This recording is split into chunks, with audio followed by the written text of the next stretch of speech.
여러분과 미리 공지하고 약속해드렸던 대로 오늘서부터는 그 유명한 화가들과 그들의 또 삶의 이야기를 함께 나누는 그런 시간을 가지려고 하는데요. 제목은 영화를 그린 그 사람의 이야기로 정했어요. 그리고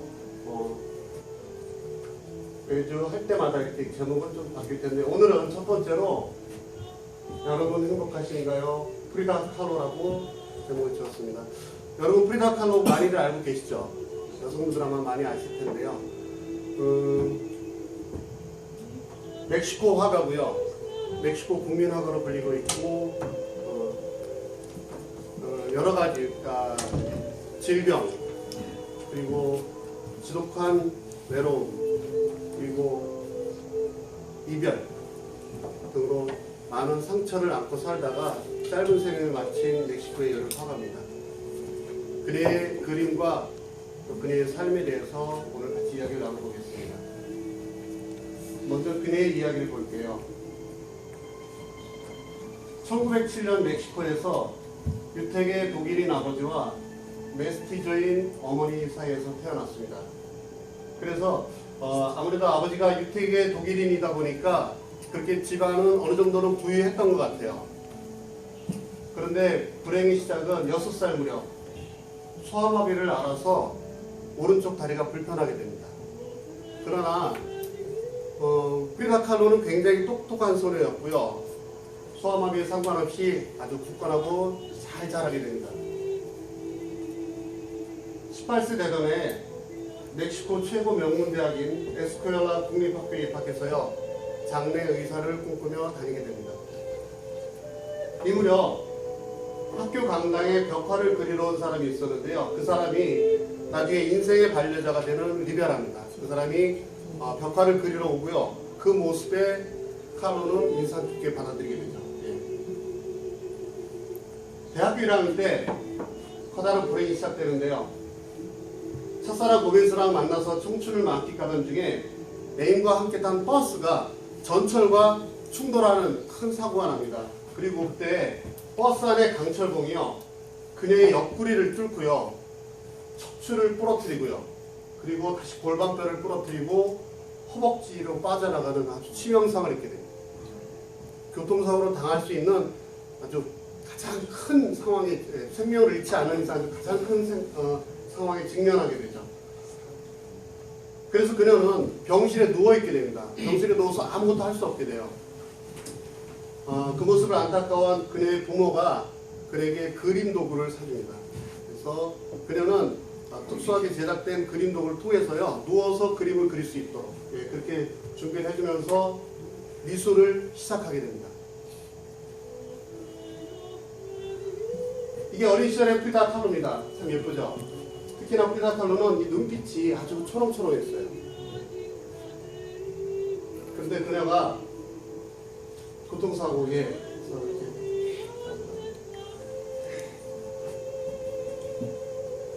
일어나서는 안 될 그런 교통사고가 발생했던 거죠. 초기 때 그녀의 그림입니다. 버스라는 제목의 그림인데요. 이 그림에서 멕시코 도시인들의 일상을 갖다가 나타내고 있습니다. 버스 정류장입니다. 버스 정류장에 버스를 기다리고 있는 사람들의 모습인데요. 중년의 아줌마, 그리고 공장의 근로자인 듯 보이네요.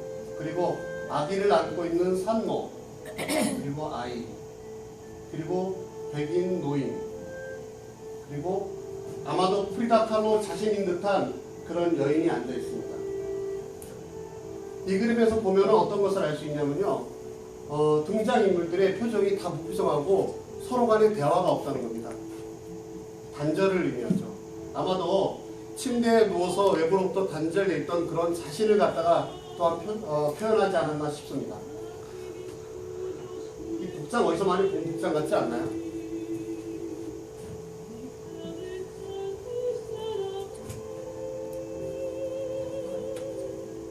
이 스카프 날리는 거요?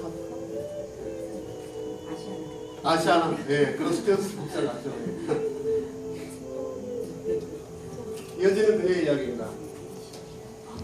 1929년 22살의 그녀는 자기가 여태까지 습작했던 그 그림에 대해서 평가를 받기 위해서요, 용기를 내어 리베라에게 연락을 하고요, 리베라가 집으로 와서 그녀의 그림들을 평가합니다.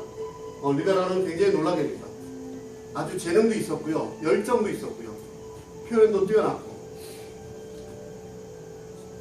그리고 둘 사이에는 사랑이 싹 터서요, 바로 21살이나 연상인 그와 결혼을 하게 됩니다. 사실 리베라는 첫 번째 결혼은 아니었고요, 이 결혼이 세 번째인가 됐습니다. 그래서 여성 편력이 좀 심했던 사람인데요, 리베라를 잠깐 설명드리면 그는 공산주의자였고 멕시코 공산당 서기장도 지냈고요, 그 다음에 화가로서도 굉장한 명망을 얻고 있던 사람입니다. 23살 때 첫 임신을 할 그녀가요, 골반뼈 자체가 교통사고 때문에 뒤틀려 있어서 어느 정도 아기가 컸다 보니까 더 이상 아기를 갖다가 배제 안에서 이렇게 키울 수 없는 상황에 직면하고요, 결국은 임신 중절을 할 수밖에 없습니다. 그래서 현실에 좌절하게 됩니다. 이 이후에 두 번이나 더 시도를 했는데요, 결국은 아기를 못 갖습니다. 24살 되던 해에 리베라가 멕시코 공산당과 노선 갈등으로 인해서 결국은 탈당을 하고 미국으로 도매하게 됩니다. 도매할 때 잠시 같이 프리다도 미국에 갔다가 같이 돌아오게 됩니다. 25살 때요, 어처구니없는 일이 발생하는데 자기가 가장 사랑했던 남편 리베라와 자기의 친여동생의 불륜을 알게 됩니다. 이 사실에 너무나 충격을 받고요. 근데도 이 프리다는 리베라를 떠나질 않습니다. 그 고통을 그대로 안고 있습니다.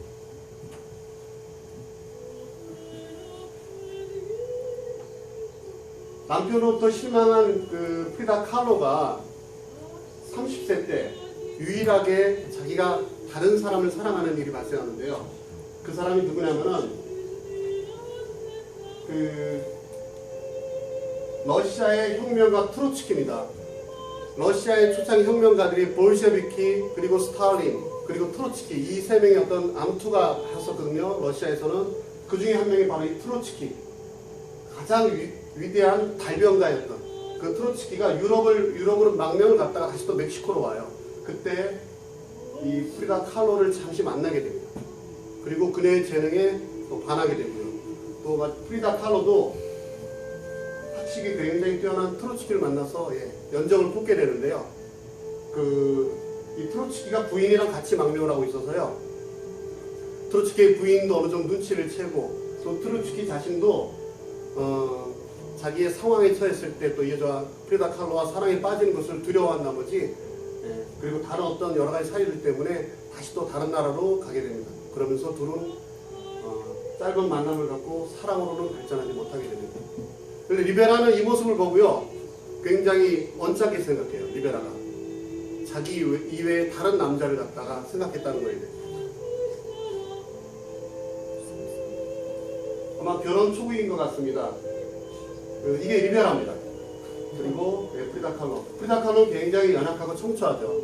반면에 이 디에고 리베라는 코끼리라는 별명을 갖고 있었어요. 굉장히 거구고 살이 찌고요. 모습으로 봐서는 검을 맞는 것 같죠. 네, 이것도 초기 때 프리다 칼로입니다. 프리다 칼로는 이 리베라가 멕시코 전통 의상 입는 걸 그렇게 좋아했대요. 그래서 항상 멕시코 전통 의상을 리베라를 위해서.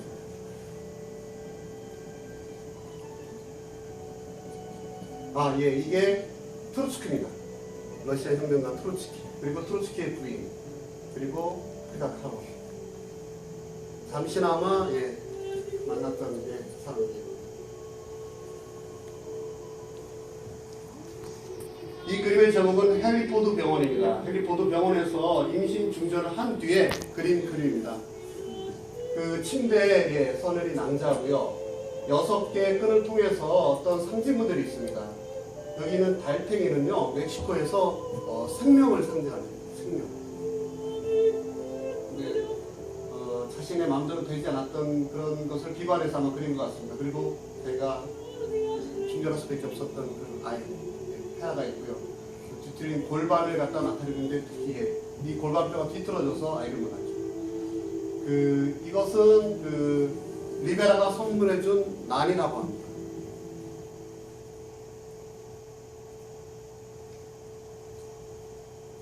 이 그림은 아까 리베라를 따라서 잠시 도미했을 때 그때 다녀온 뒤에 자기 어떤 미국에 대한 인상을 그린 그림인데요.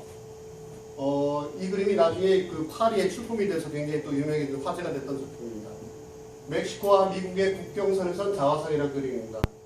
칼로의 오른쪽으로는 미국의 성조기가 있고요. 굉장히 공업화되고 빌딩이 높이 솟은 번영된 미국의 모습이 나타나 있고요. 왼쪽으로는 이게 아마 마야 문명으로 추측되는데요. 멕시코입니다. 황토색, 그리고 멕시코 태양 이런 것을 통해서 멕시코를 나타내고 있습니다. 특이한 게 이 그림에서요. 이게 공업화된 미국의 환풍기입니다. 환풍기를 통해서 환풍기로 발전기를 통해서 전선들이요. 멕시코의 자생 식물들 뿌리와 연결되어 있습니다. 이것은 멕시코의 노동과 자원 그런 것을 바탕으로 해서 미국이 부강하고 있음을, 즉 멕시코가 착취당하고 있음을 역설적으로 표현하고 있는 그림이고요.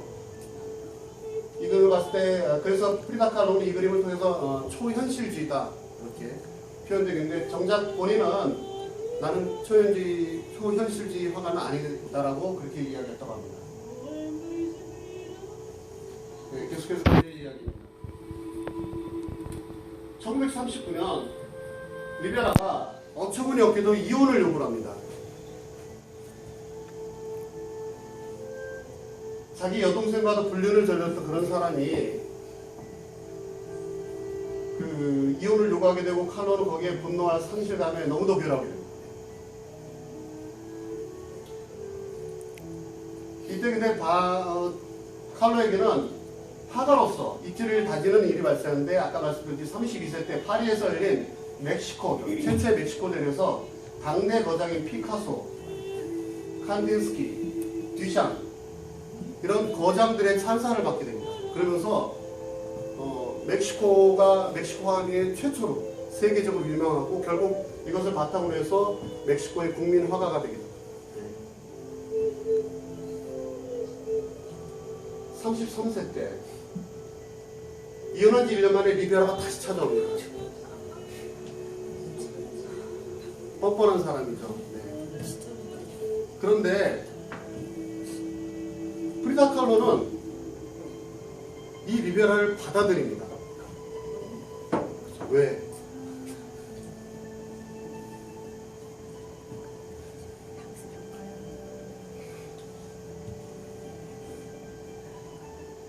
여기는 남성분들은 이해를 못할 텐데 여성분들은 혹시 이해가 가시나요? 이런 프리다 칼로가?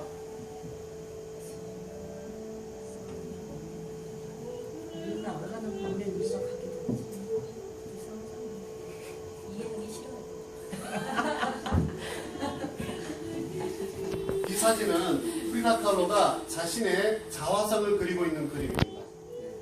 이때까지는 프리다 칼로가 아직은 건강이 괜찮아서 꼿꼿이 서서 그림을 그릴 수 있었습니다. 이따가 이 그림을 다시 한번 볼 텐데요. 아주 열정을 불태운 모습입니다. 이 뒤에 프리다 칼로가 이 사진은 건강이 좀 많이 악화됐을 때예요. 그래서 많이 아까보다 말랐죠. 말랐고 모습도 좀 초췌하고 그리고 앉아있는 모습 자체가 좀 불안하죠. 프리다 칼로가 한 7번의 대수술을 받아요. 그러면서 점점 수술이 성공하는 게 아니라 수술을 계속 실패하다 보니까 몸이 점점 말라가고 특히나 이 하체부위 앉아있는 게 좀 부자연스럽죠. 이 그림은 두 명의 프리다라는 그림입니다. 리베라와 이혼한 직후에 그린 그림인데요. 오른쪽은 멕시코 전통 의상을 입고 있는 프리다고요. 왼쪽은 스페인풍의 화사한 드레스를 입고 있는 프리다입니다. 즉 멕시코 전통 의상을 좋아했던 그런 리베라로부터 독립을 해서요. 또 자기가 이제 자신 스스로가 벗어나서 여기 보면은 심장이 서로 연결되어 있는데 혈관 끝에 가위를 자르고 있죠. 예. 단절을 의미합니다. 예. 벗어나서 자신만의 세계로 이제 들어갈 것을 가지는 그런 의지를 나타내고 있습니다. 그런데 1년 만에 다시 돌아왔죠. 그 리베라를 받아들였죠. 예. 이 그림의 제목은 우주와 대지와 디에고와 세뇨로 솔로트의 사랑의 포옹입니다. 아기처럼 안고 있는 이 아기가 리베라죠. 리베라. 그리고 리베라를 안고 있는 프리다 칼로. 프리다 칼로를 안고 있는 대지의 여신. 대지의 여신을 안고 있는 우주의 여신을 나타내고 있습니다. 이것을 통해서 모성애와 그리고 용서를 나타내고 있답니다. 아마 프리다 칼로에게 리베로는 사랑하고 또 증오하고 또 용서받기 할 수 없는 그런 대상이었던 것 같습니다. 참고로 여기 세뇨로 솔로트리라고 나와 있죠. 이 세뇨로 솔로트리 뭐냐면은 여기 강아지 있죠. 기르던 애완견인데 이 강아지 이름이 세뇨로 솔로트리라고. 네, 아까 사진에서 보았던 그림입니다.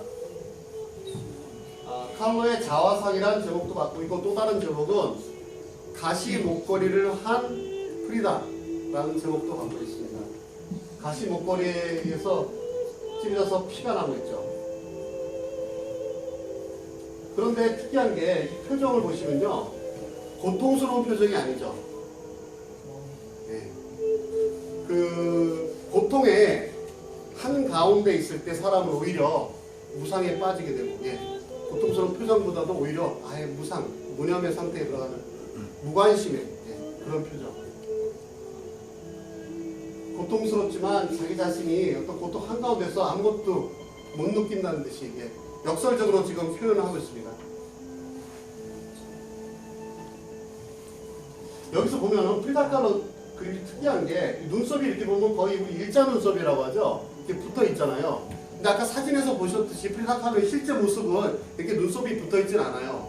근데 자화상에서 보면은 이렇게 유난히 붙어 있어서 전체적으로 그러면은 인물이 좀 아무래도 예쁘지 않게 표현되는데 프리다 칼로는 일부러 약간의 자기에 대한 그런 측면에서 이렇게 눈썹을 갖다가 이렇게 짙게 해서 좀 붙어 있는 것처럼 이렇게 표현을 많이 했다고 하네요.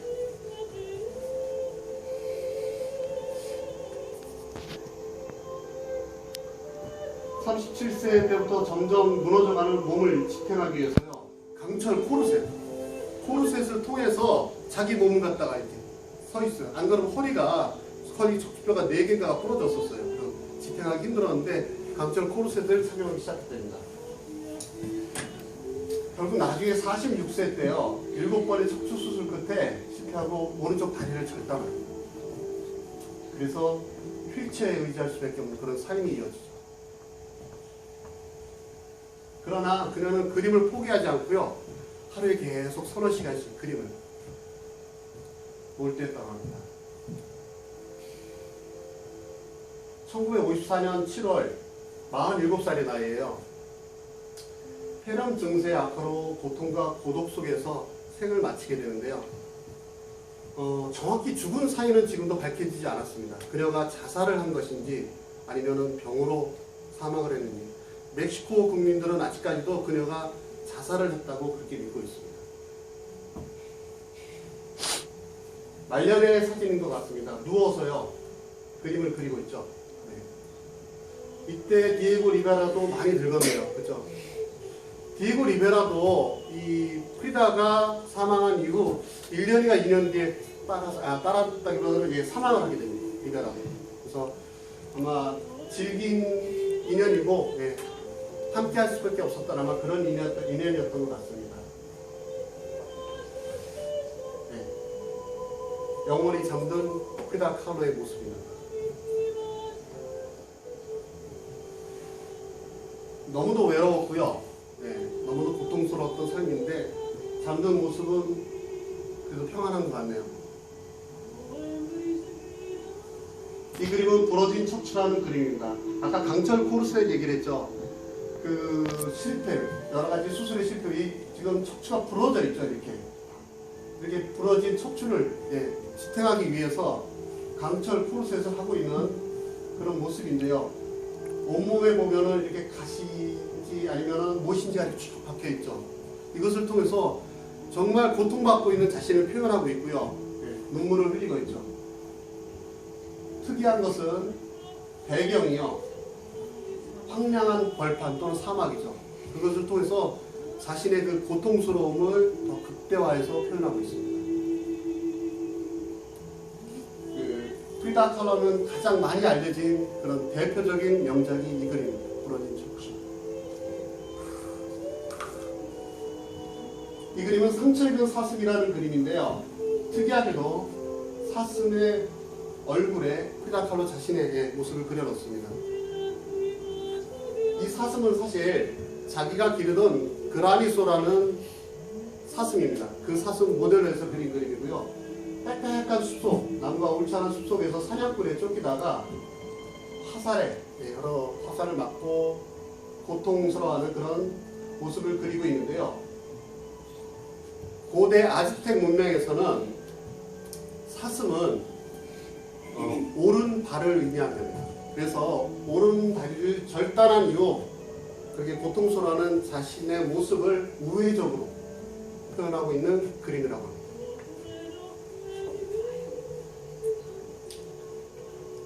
비교적 말년 때 그린 그림 중에 한 역장인데요. 희망의 나무입니다.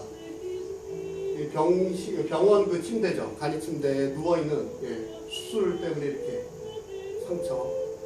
이렇게 누워있는 자신, 아무것도 못하고 누울 수밖에 없는 자신을 그려놓고요. 또 다른 자아를 그려놓습니다. 여기서는 당당하게 앉아있죠. 화사한 옷을 입고 있고요. 코르셋, 강철 코르셋을 이렇게 벗어놓고 있습니다. 자기의 육체는 지금 비록 누워있지만은 자기 자신의 그림에 대한 열정, 인생에 대한 열정을 이렇게 살아있음을 표현하고 있는 그림입니다.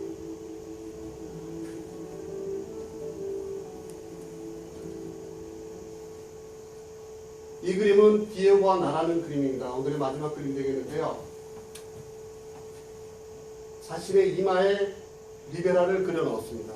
자신의 생각을 온통 지배하는 것은 리베라. 그리고 그 리베라 때문에 또한 고통받고 있다. 프리다 칼로가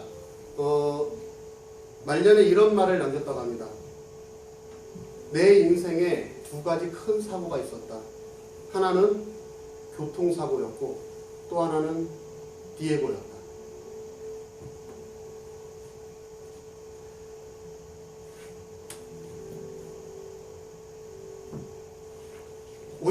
1954년 그 새벽 어느 날 그녀가 마지막 길을 떠나기 전에 그녀는 일기장에 이렇게 적었다고 합니다. 이 외출이 행복하기를. 그리고 다시 돌아오지 않기를.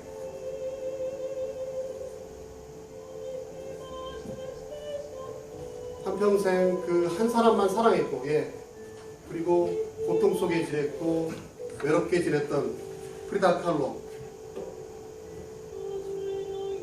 그에게 있어서 리베라는요, 세상을 가장 원망했지만 그 세상 속에 살고 있는 자신이 가장 사랑하는 사람이었습니다.